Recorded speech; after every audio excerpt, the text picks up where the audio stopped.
Elementos de una relación. El dominio es el conjunto de todos los valores independientes. Elementos de una relación. Elementos de una relación. El dominio es el conjunto de todos los valores independientes posibles que una relación puede tener. Rango es el conjunto de todos los valores dependientes posibles que la relación pueda producir.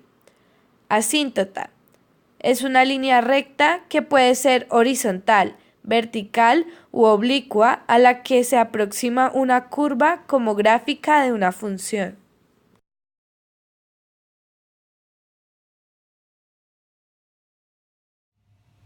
Relación es la correspondencia entre el dominio y el rango, de manera que a cada elemento del dominio le corresponde uno o más elementos de rango. El producto cartesiano de dos conjuntos es una operación que resulta en otro conjunto, cuyos elementos son todos los pares ordenados que pueden formarse de forma que el primer elemento del par ordenado pertenezca al primer conjunto y el segundo elemento pertenezca al segundo conjunto. Un ejemplo vendría siendo tomando dos conjuntos, A puede ser 1, 2 y 3 y B puede ser 4, 5, 6. Y como lo dice el producto cartesiano, tenemos que encontrar todas las combinaciones posibles entre esos dos conjuntos, como lo es. Pero siempre hay una regla fundamental que el primer elemento debe tener en el conjunto A, como es 1 y 4, 1 y 5, 1 y 6, 2 y 4, 2 y 5, 2 y 6, y 3 y 4, 3 y 5 y 3 y 6. Bueno, la relación es un subconjunto del producto cartesiano que dice que las parejas que uno elija, o sea, en este caso XY, van a tener una condición en específico. XY, la pareja va a pertenecer al conjunto A por B, y XY, que es X más Y, va a dar como resultado un número impar, y eso es lo que vamos a hacer en los conjuntos. Entonces, en el conjunto de A por B, 1 más 4, 5 nos sirve. 1 más 5, 6 no nos sirve. 1 más 6, 7 no, nos sirve. 4 más 2, 6 no nos sirve. 5 más 2, 7 nos sirve. 6 más 2, 8 no nos sirve. 4 más 3, 7 nos sirve. 5 más 3, 8 no nos sirve. Y 6 más 3, 9 nos sirve.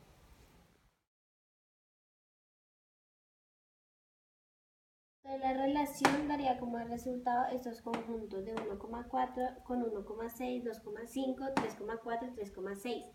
Hay diferentes formas de graficarlo y uno de esos es el diagrama sagital, diagrama cartesiano. En este vamos a hacer el diagrama sagital.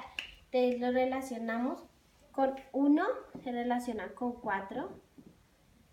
El 1 se relaciona también con el 6. El 2 con el 5. El 3 con el 4 y el 3 con el 6. Función exponencial. Son las funciones que tienen la variable independiente x en el exponente, es decir, son de la forma f de x es igual a a elevado a x. Características de las funciones exponenciales.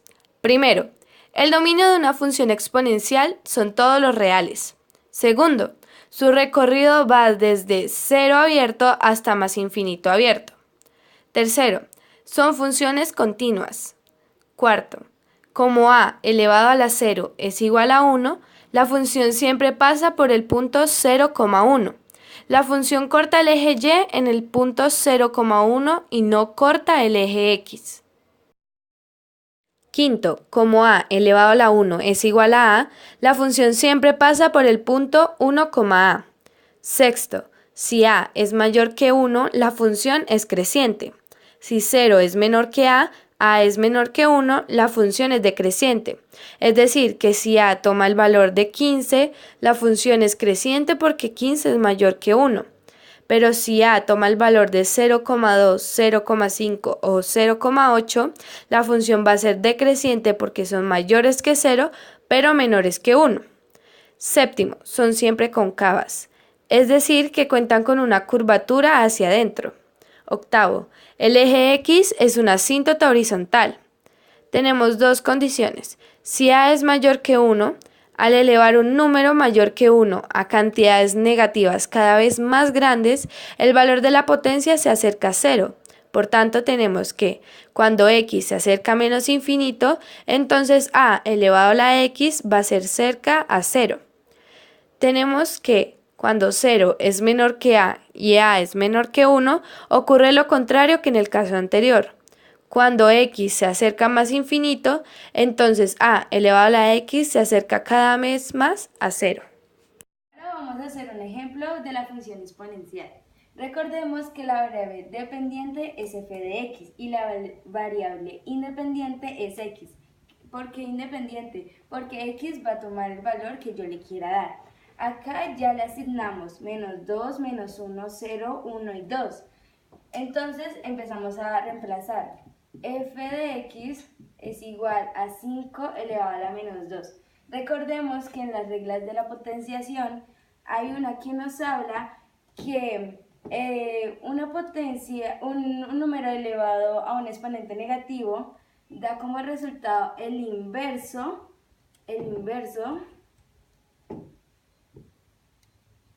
con la potencia positiva. Entonces nos quedaría 5 elevado a la menos, entonces nos daría 1, 5 elevado a la 2, que nos daría 1, 25avos. Y entonces hacemos la división. 1 dividido en 25 no está, le agregamos 0, 0, nos daría 4. Y tendríamos que y valdría, cuando x vale menos 2, y vale 0,04. Una vez terminada la tabla de valores, empezamos a graficar. Dice que cuando x vale menos 2, y vale 0,04. Recordemos que en el eje X hay una asíntota horizontal que es 0. O sea que la gráfica no puede tocar 0. Seguimos.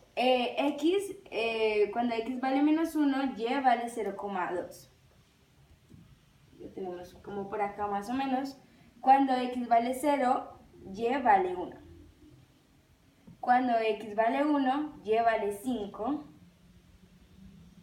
Y cuando x vale 2, y vale 25. Y ahora cruzamos la curva. Al unir todos los puntos nos damos cuenta que la función es creciente porque va desde infinito negativo hasta infinito positivo. Ahora vamos a ver el dominio.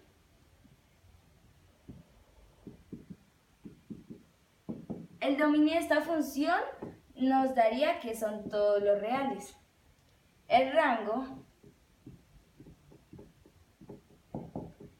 como podemos ver, empieza desde 0, pero 0 se ha abierto porque la gráfica no toca 0, hasta infinito positivo.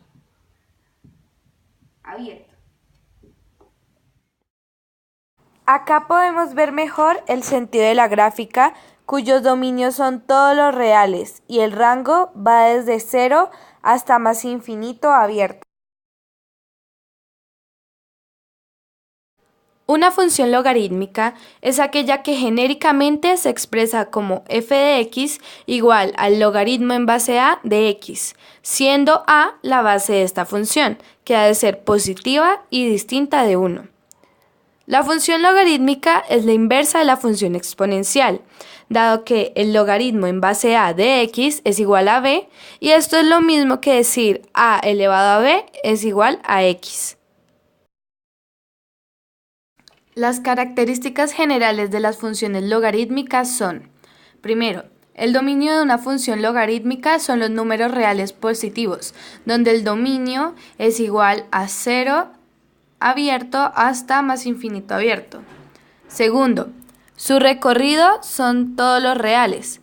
Tercero, son funciones continuas. Cuarto, como logaritmo en base a de 1 es igual a 0, la función siempre pasa por el punto 1,0. La función corta el eje X en el punto 1,0 y no corta el eje Y. Quinto, como logaritmo en base a de a es igual a 1, la función siempre pasa por el punto a,1. Sexto, si a es mayor que 1, la función es creciente. Si 0 es menor que a y a es menor que 1, la función es decreciente. Séptimo, son convexas si a es mayor que 1 y son cóncavas si 0 es menor que a y a es menor que 1. Octavo, si el eje Y es una asíntota vertical, si a es mayor que 1, cuando x es mayor que 0, entonces el logaritmo en base a de x va desde menos infinito. Si 0 es menor que a y a es menor que 1, cuando x se aproxima a 0, entonces el logaritmo en base a de x se aproxima al más infinito. Bueno, tenemos la función logarítmica.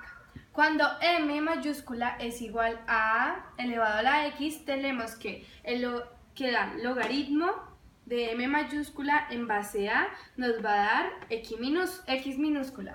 Es una relación, podemos ver que está representada de distintas maneras, pero es lo mismo. Entonces, tenemos estas condiciones. A tiene que ser mayor que 0, tiene que ser distinto de 1 y m tiene que ser mayor que 0. Esto se lee logaritmo de m en base a. Tenemos las propiedades de los logaritmos. Entonces tenemos la primera propiedad, que sería logaritmo de 1 en base a, que esto siempre va a ser 0. Un ejemplo muy fácil sería que el logaritmo de 1 en base 2 nos va a dar siempre 0. Tenemos que el logaritmo de a en base a siempre va a dar 1. Por ejemplo, si tenemos el logaritmo de 2 en base 2, siempre va a dar como resultado 1. Bueno, tenemos que el logaritmo de a elevado a la m en base a siempre va a dar m. Entonces tenemos, por ejemplo, el logaritmo de 2 a la 3 en base 2, que nos va a dar 3. ¿Esto por qué sucede? Tenemos el exponente acá, ¿cierto? Este siempre va a pasar a posicionarse en este lugar. Entonces nos habría quedado 3 logaritmo de 2 en base 2. Y esto, como esto nos daría siempre 1, entonces el valor que nos queda es 3. Listo. Ahora tenemos la segunda propiedad que nos dice que el logaritmo de m por n en base a va a ser igual al logaritmo con la misma base a de m más el logaritmo en base a de n.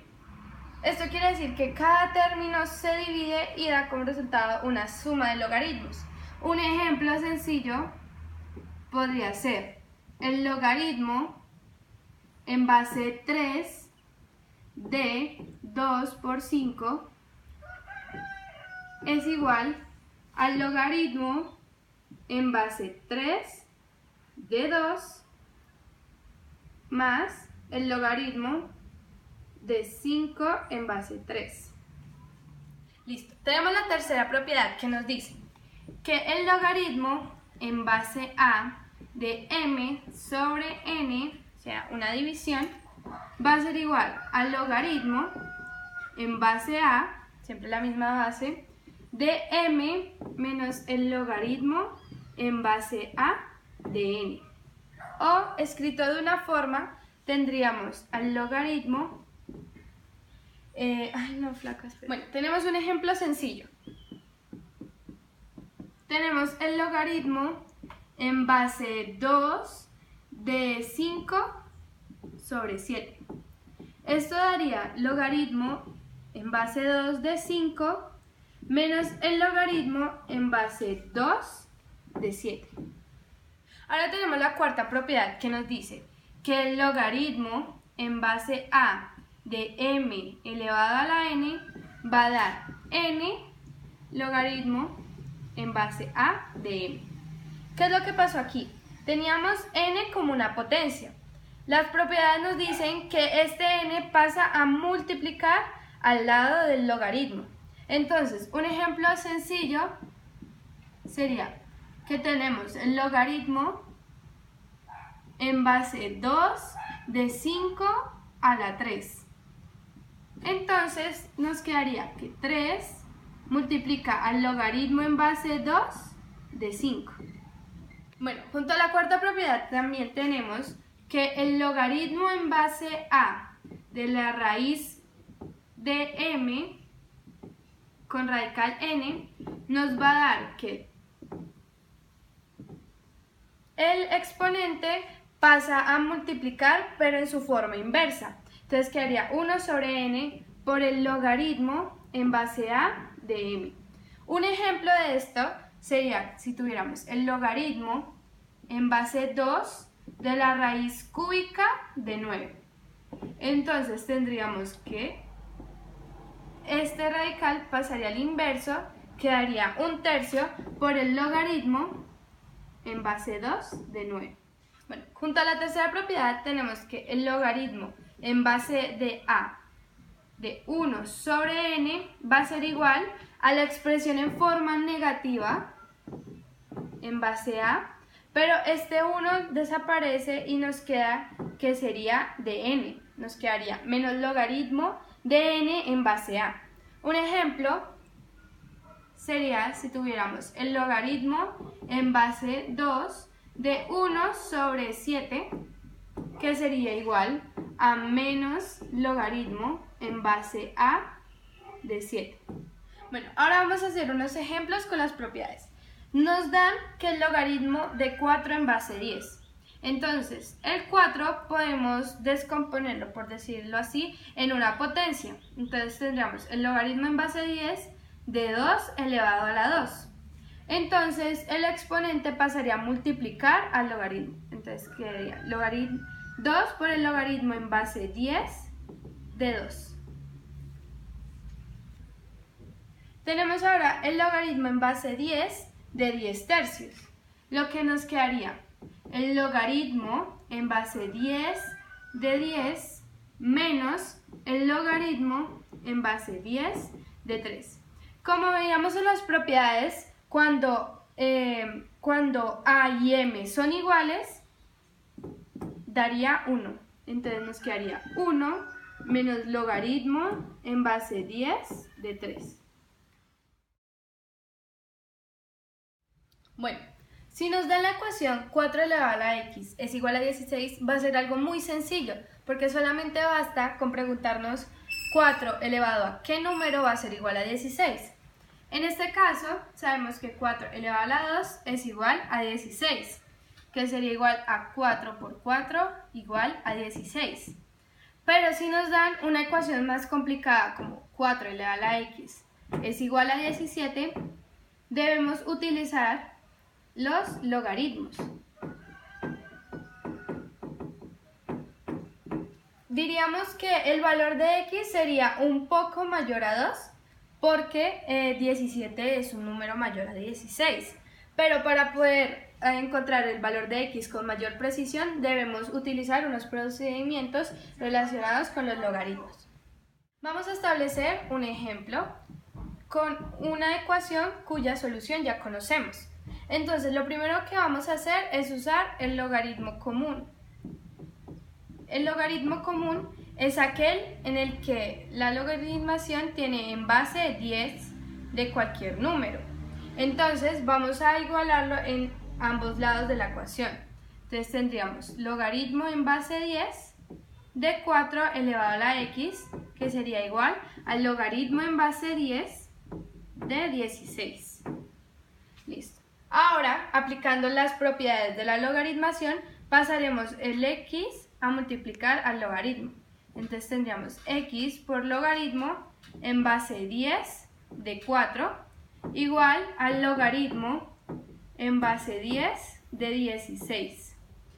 Ahora, como lo que queremos hacer es hallar el valor de x, vamos a pasar este término a dividir.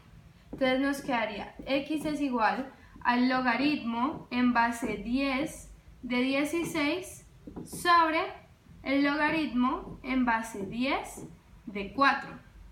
Lo que sería igual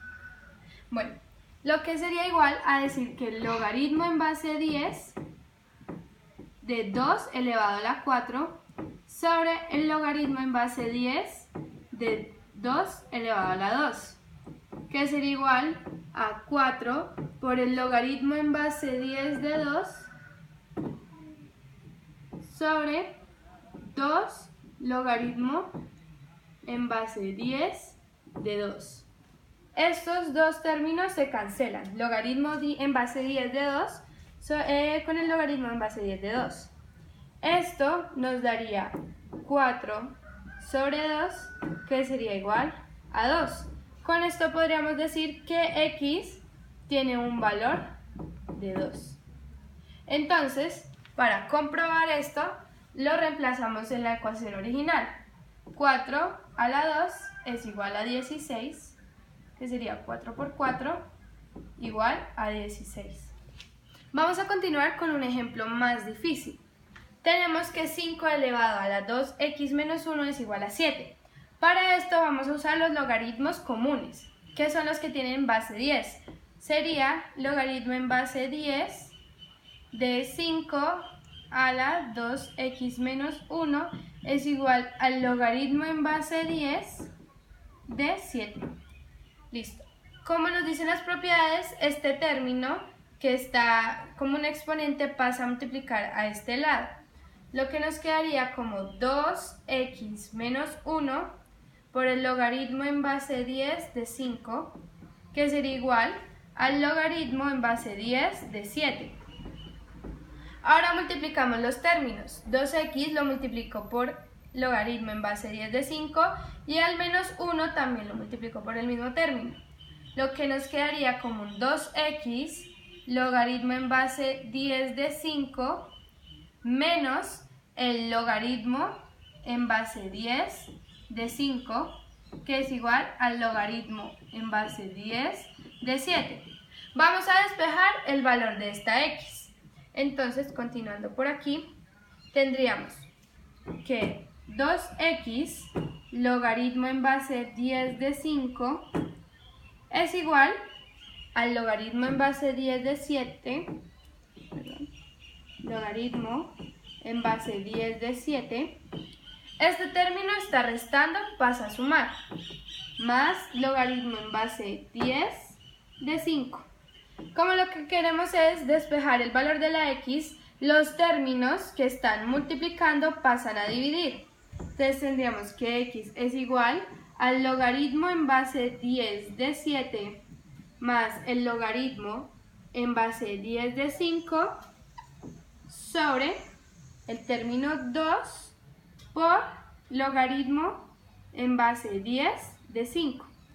En este ejemplo no podemos simplificar ya que los términos están sumando, entonces sería algo erróneo. Entonces el valor de la x estaría dado por esta relación.